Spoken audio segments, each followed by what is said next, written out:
and I am profoundly proud to introduce my daughter, Malaika Jabali.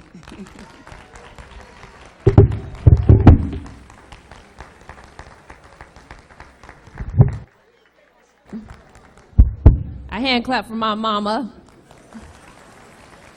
who brought me to this church. We were about 3 years old. I was about 3 years old, coming from LA.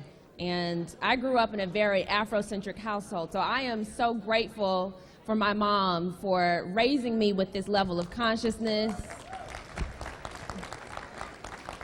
I'm grateful for my grandmother, who is here with us looking stylish as ever.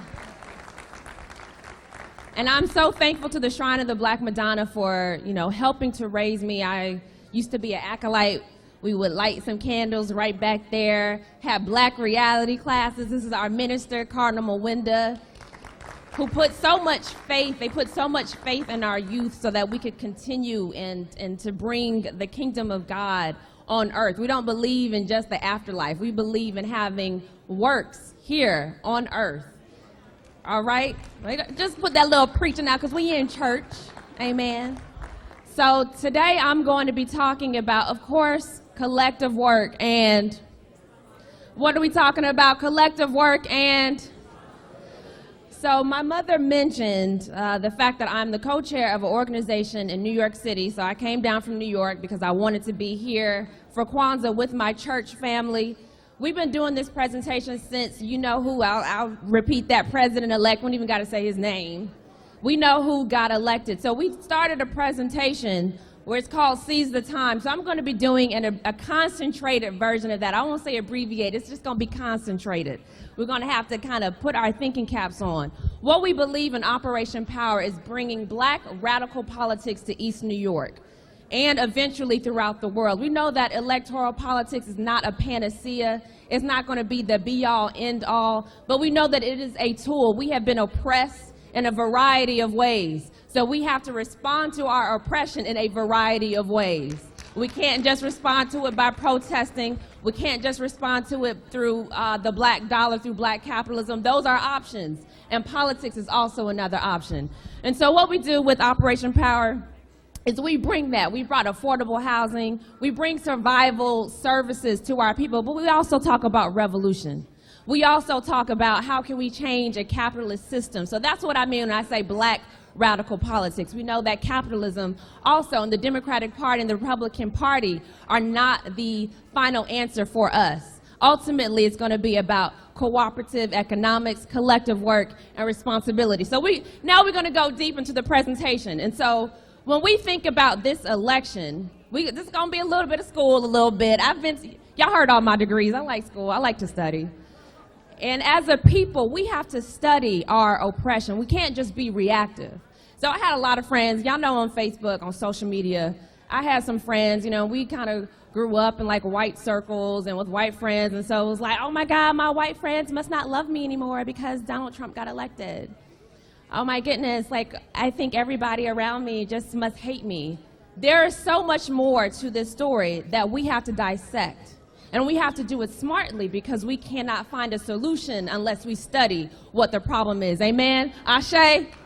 All right, so we can go on to the next slide. I know he may not be able to see me back here, so I'm just going to talk it out. So I was getting my hair cut. I have a little undercut. Y'all can't see it. I was getting my hair cut at a barbershop in East New York. And I was so surprised the number of black dudes in that barbershop who were supporting Donald Trump. He was giving some little talk about race. He was saying, the African Americans in China and the African Americans, and they were just buying it like line, sink, and hook. Like they were really listening to him and thinking that he was an alternative. And we know that Donald Trump is not an alternative for our people. He has a spouse. So I'm gonna, just so y'all know what the agenda is today, we're gonna talk about Donald Trump and yes, the things that we know that probably why he won. One of them being that he was a bigot. So he appealed to a lot of that. He appealed to that bigotry and the misogyny and the xenophobia. He appealed to all of that, but it's not just that. So we're gonna go into that. But the first thing, Donald Trump is not here for us. He espoused all these beliefs for decades. We can go to the next slide. One of them being his involvement with the Central Park Five. How many of y'all have heard of that case? So with the Central Park Five, I guess I don't really need to go into it. Y'all can just see it, and most of y'all know. He put out a big ad that basically said we need to return the death penalty. So this was his little covert way of saying, y'all know them black boys over there? They're the ones that y'all need to be locking up. They're the ones responsible for this. At the end of the day, it ended up not being some black dudes that he accused of raping somebody in Central Park, but he put out all these ads in every major newspaper. So we can go to the next slide. This is the ad that he put out, Bring Back Our Police. That sounds familiar, right? People are very pro-police now. He's always been this way. So we know he's a bigot, and he appealed to that. We can go to the next slide. But the thing is, this is not new. He didn't just bring out all these racists all of a sudden. There wasn't some huge spike in white people who now don't like us. This has been going on, as we know, for centuries, since we've been brought to this country. The only thing that's changed now is the format. So before, when there used to be racist dog whistles, they would say, welfare queen, riding around in her Cadillac. We would say law and order, but we really know what super predator. For some of y'all supporting Hillary, super predator, all right? These are things that white folks have used for decades. And what's interesting to study is the fact that the majority of white people have supported the Republican Party every presidential election for the past 50 years. So that's not going to change just because Donald Trump is here. That's not going to change just because we have another white woman who's available as an alternative. White people have supported the Republican Party more often than the Democratic Party for every presidential election every 4 years since the 1950s. We can go to the next slide. And let's take it to a contemporary era. In 2004, 2008, and 2012, people were saying, a white woman, they must not know about their self-interest. Why are they supporting Donald Trump? They support a Republican regardless of who the presidential candidate is. So white women for the past 10 years, almost, for the past decade, have all supported a Republican candidate over a Democratic candidate. Most white people support a Republican candidate over a Democratic candidate. We can go to the next slide. So you see this second circle down here, y'all see that? Sorry, the graph is a little bit faint. But that shows you that there was no change between the number of white people who supported Mitt Romney and the number of white people who supported Donald Trump. That didn't change with this election. Y'all understand what I'm saying? So the fact of the matter is, we're dealing with the same white people we dealt with in 2012, as the same white folks we dealt with in 2008, as the same white folks we dealt with in 2004 and 2000, in 1996 and 1992. These are the same groups of people that we're dealing with. And so there should not be just this automatic, oh my God, this upheaval, what are we going to do? We've been dealing with it since we got to this country. We've been dealing with it since the beginning of the slave ships bringing us here, since we got to these shores. And so we have to fight, we have to think, we have to be strategic. We don't need to panic. Yes, there's been a spike in hate crimes. Yes, it's more overt. But we dealt with this with Richard Nixon. He used the same exact rhetoric, and so I'm going to get into that. So with that in mind, we know how white folks have been operating, and let's think about what happened with this election. And the reason why we're studying this election is because we think there's going to be a rollback in a lot of the services that we have, and there probably is. But we have to figure out, what are we going to do? And that's why I'm so glad today is Ujima. Collective work and responsibility, because no matter what they do, we got to do what we gonna do, all right?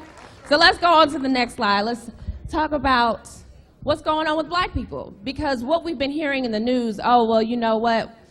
Black folks, y'all should have come out. There wasn't enough excitement. What is wrong with my people? Blah, blah, blah. Okay, but are we just supposed to support a candidate just because they're there? We're just supposed to support a Democratic candidate just because they are an option?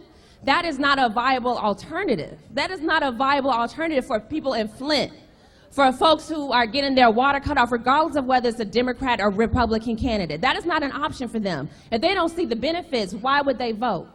And I'm not saying that we shouldn't do that. Obviously, I work in electoral politics. I'm a lawyer, I understand. But we have to vote smart. We have to protest sometimes with our vote. So there was actually less excitement for us in the Rust Belt. Y'all familiar with the Rust Belt, what people been talking about? So they've been focusing on working class whites. The Democratic Party apparently forgot about working class blacks, working class Latinos. So let's go to the next slide. So in the Democratic primary, there was this big fuss about how many black people are supporting Hillary Clinton over Bernie Sanders. But what they didn't tell you beneath those headlines is that the voter turnout in South Carolina was among the lowest it's ever been for a Democratic candidate. So black people weren't really supporting Hillary like they say that we were. And why is that? So we need to study that. Why is that? In 3 key swing states, the swing states are those folks where it's like, I'm gonna see what you're gonna do for me. I'm not automatically gonna be a Republican. I'm not gonna automatically be a Democrat. I'm gonna see what options y'all have for me, and then I'll make my decision. In 3 of those key swing states, Ohio, Michigan, and Illinois, Bernie Sanders had more support amongst black voters than Hillary Clinton did. And you know what happened? Hillary Clinton lost those 3 swing states to Donald Trump. She lost those 3 states because the Democratic Party wanted to just prop up Hillary without giving us another alternative. And they lost those states. If she got those 3 states, she would have won. Now let's go to the third bullet, which I found was very interesting. In Wisconsin, you had a Democrat lose that state for the first time in 16 years. In 16 years, a Republican president has never won that. So what is going on here? And you know what happened? The decline was concentrated in low-income and black neighborhoods. So even black people in the swing states where it's like, we don't have any other options, so I guess I'm going to hold my nose and vote for Hillary. Even they were like, you know what? I'm not doing it. I cannot do it. Why weren't they doing it? Let's go to the next slide. There's this, theology that these new Democrats tried to practice called the third way. The third way was really just an opportunity for Bill Clinton to say, I'm going to lean over to the right a little bit more because I want to become president. It was, let me create some career opportunities for myself and my family and forget what the Democratic base normally stood for. The Democratic base normally stood for interests of people of color and the labor movement. They abandoned the labor movement in the 1960s. And you know where the labor movement was strongest, y'all?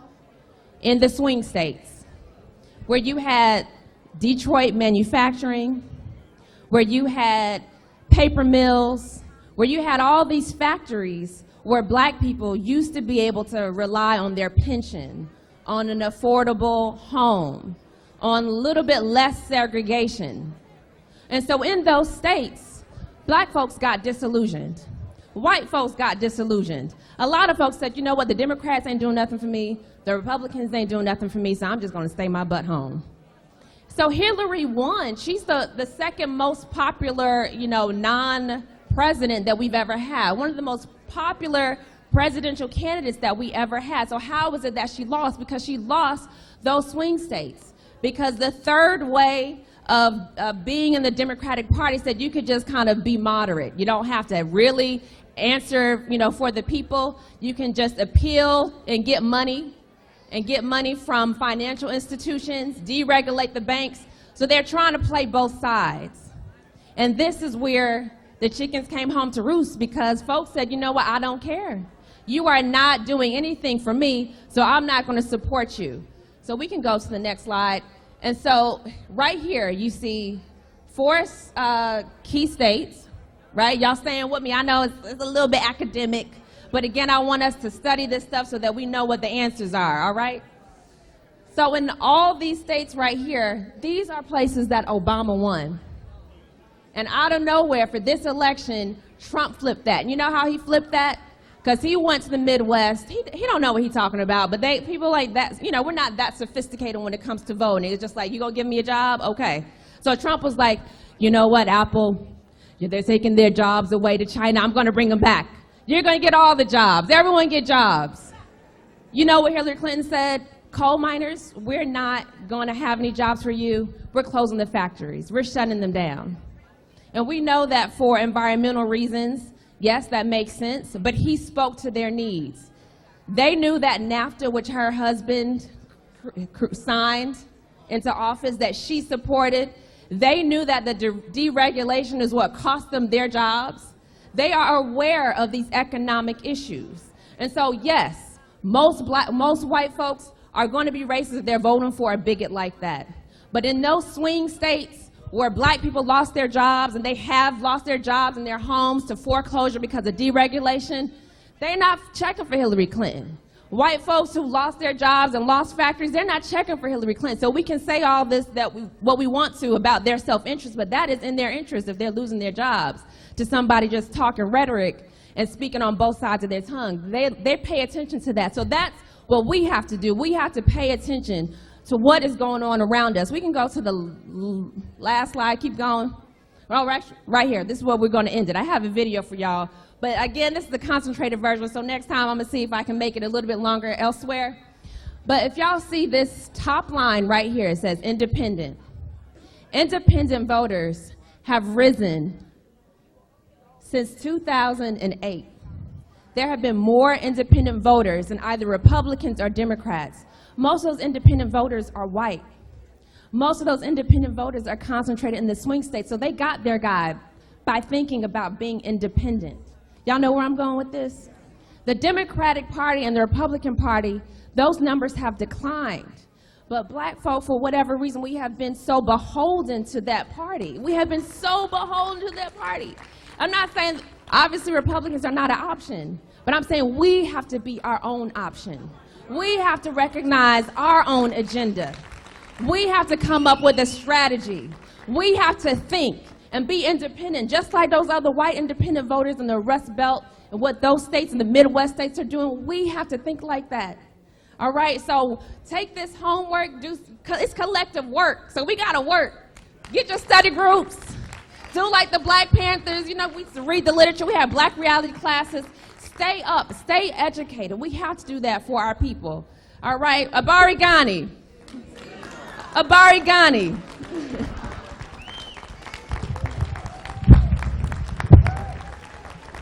Stay right here, stay right here.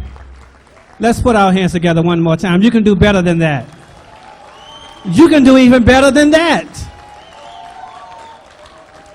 We want to thank Sister Malaika. Sister Malaika has been putting it down like this for a long time, so she was like knee high.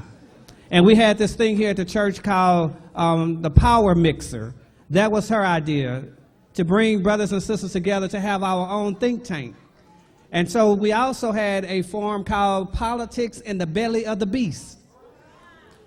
And she came down with Councilman Barron. And that's what they were talking about. How do we organize as a group of people? Because in this church, the shrines of the Black Madonna, of the Pan-African Orthodox Christian Church, politics is sacred.